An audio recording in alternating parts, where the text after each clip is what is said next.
Steven Spielberg is not only the most successful director in the history of motion pictures, but one of the most perfectionist. He oversees every detail of his movies, and he's especially obsessed with the quality of their transfer to home video. So that's why Spielberg has been engaging in a tug-of-war with Paramount Pictures recently and with the nation's video retail dealers. The subject is the upcoming release of his enormous hit film, Indiana Jones and the Last Crusade. It's expected to be one of the all-time home video bestsellers, but when Spielberg requested it be released in the widescreen or letterbox format, Paramount protested. They said there was resistance to letterboxing from video dealers and from the general public, and they compromised by releasing the letterbox version of the film on Laserdisc and Super VHS, while the big-selling standard VHS cassette tape version will be cropped to fit a TV screen. Well, what's the controversy about? Let's take a good look at this scene, which is from the cropped or panned and scanned version of the movie. The movie was shot in widescreen, but here you see only as much as will fit on a narrower TV screen, so we see alternating close-ups here of Harrison Ford and Sean Connery. You saw him? Well, what was left of him? And his shield.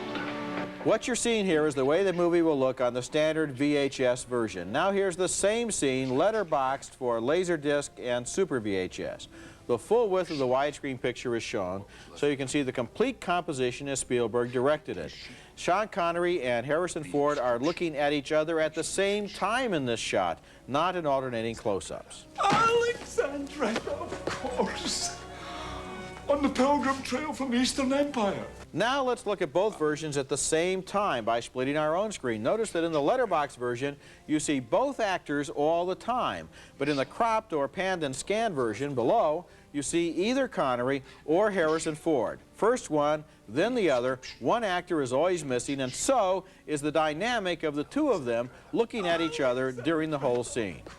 I talked to Steven Spielberg recently about letterboxing, and he was feeling fairly frustrated. When one of his widescreen movies is trimmed to fit into the TV screen, he said, he feels like somebody else has directed it. He says that panning and scanning, where they take the widescreen picture and look at first part of it and then another part of it, that turns long shots into medium shots and medium shots into close-ups, and it puts cuts where he didn't have any cuts. But Paramount says there's still widespread consumer resistance to letterboxing from people who don't like those black bands at the top and the bottom of the screen. Well, here at Siskel and Ebert, we're in favor of letterboxing because we want to see the movie the way the director originally intended it.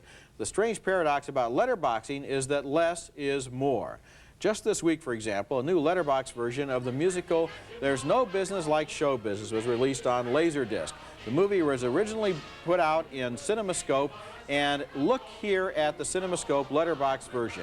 Count the stars. There are 6 stars. Johnny Ray, Mitzi Gaynor, Dan Daly, Ethel Merman, Donald O'Connor, and Marilyn Monroe. Everything about it is appealing. Everything the traffic will allow. Now let's bring in the standard VHS tape version that most people see, and notice who's missing? 2 people, Johnny Ray and Mitzi Gaynor. They've disappeared off the left side of the screen.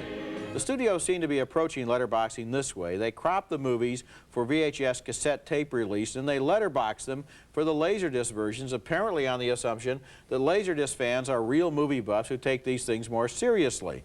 Video dealers tell me that letterboxing is catching on slowly but surely, and that is good news, especially, I think, for Sean Connery and Harrison Ford, and especially Mitzi Gaynor and Johnny Ray.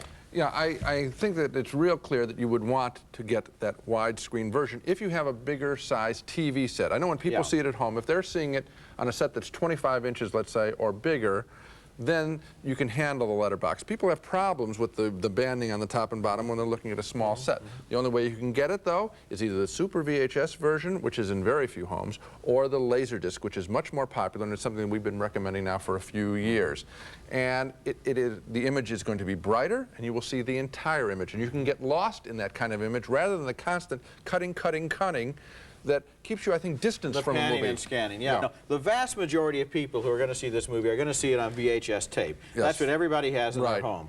And why not give them a choice? What's unfair to Paramount is they don't give those people a choice. Right. So if you've got VHS, you've got to look at the pan and scan version, and that means you're going to lose out on 40% of Steven Spielberg's original picture. It isn't fair. They ought to have a choice. Well, some film company will eventually do it. Some video company will, and that'll be great. Now let's take another look at the movies we reviewed on this show. A split vote on